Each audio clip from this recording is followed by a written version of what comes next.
কোথায় ঘুরতে যাচ্ছি সেটা বড় কথা নয়, এই আনকমফোর্টেবল প্যান্টটা পরে ঘুরতে বেরোচ্ছি এটাই বড় কথা। হ্যাঁ, প্যান্টটা আমি অফলাইন থেকে নিয়েছি। যখন আমি দোকানে দেখেছিলাম রীতিমতো পাগল হয়ে গেছিলাম যে এই প্যান্টটা আমার চাই। যখন বাড়িতে এসে পরে দেখি কি বাজে, কি ফিটিংস, একদম ফালতু। কিন্তু কালারটা আমার খুব পছন্দ হয়েছিল, ভাবলাম কি চলো একদিন পরে বের হই। অলসো খুব টাইটও হয়ে গেছিল। এবার অনেকে বলবে যে কেন তুমি রিপ্লেস করনি বা রিটার্ন করো। যেখান থেকে কিনেছিলাম না, আমার বাড়ি থেকে যেতে প্রায় 2-3-4 ঘন্টা লাগে যেতে। এবার সেখানে যাবো, রিটার্ন করবো, ঝামেলা করার থেকে ভাবলাম কি চলো একবার পরি।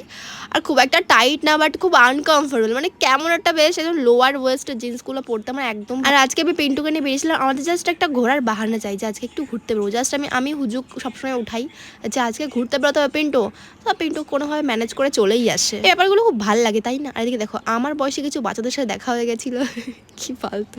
যাই হোক, দেখো কি সুন্দর বাচ্চাদের সাথে দেখা হয়ে গেছিলো। এবার ওদের সাথে আমি খেলতে শুরু করে দিলাম। পার্কে এসে মানুষ কি করে, আমি তো এই করতেই যাই যে একটু ঘুরবো ফিরবো, একটু দোলনায় চড়বো, তারপরে এইসব অ্যাক্টিভিটিসে উঠবো।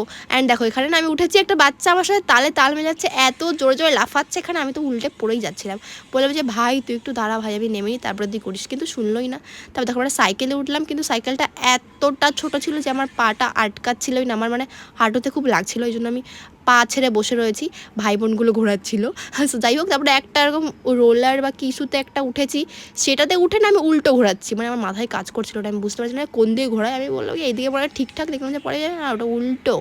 যাই হোক, পরে আবার সেখানে উঠলাম। এটা সবথেকে আমার ফেভারিট ছিল, এই হাঁসের উপরে বা ঘোড়ার উপরে চড়াটা, এটা সবথেকে আমার প্রিয় ছিল। অ্যান্ড পিন্টু অনেকক্ষণ ধরে ক্যামেরা করছে, আমি বলছি কি তুমি এবার একটু উঠে দেখো। পিন্টুর বেশ ভালো লেগেছিলো ওখানে উঠে। যাই হোক, বেশ 2-3 ঘন্টা বেশ আমরা পার্কে খুব ভালো টাইম স্পেন্ড করে দেন আমরা চলে এসেছি একটা রেস্টুরেন্টে খেতে। তো নিয়েছিলাম চিলি চিকেন আর নিয়েছিলাম তান্দুরি রুটি, যেটা আসার জন্য 2 ঘন্টা আমাকে ওয়েট করতে হচ্ছে, রাত হয়ে গেছে, দেখতে পাচ্ছ কি ফালতু না। কিন্তু খেতে মোটামুটি ছিল, গরমের জন্য স্বাদ বুঝতে পারিনি। তোমাদের এই ছোট ছোট ভিডিওগুলো কেমন লাগছে অবশ্যই কমেন্ট করে জানিও গাইস। তাহলে প্রায় ডেইলি এরকম ভিডিও দেবো।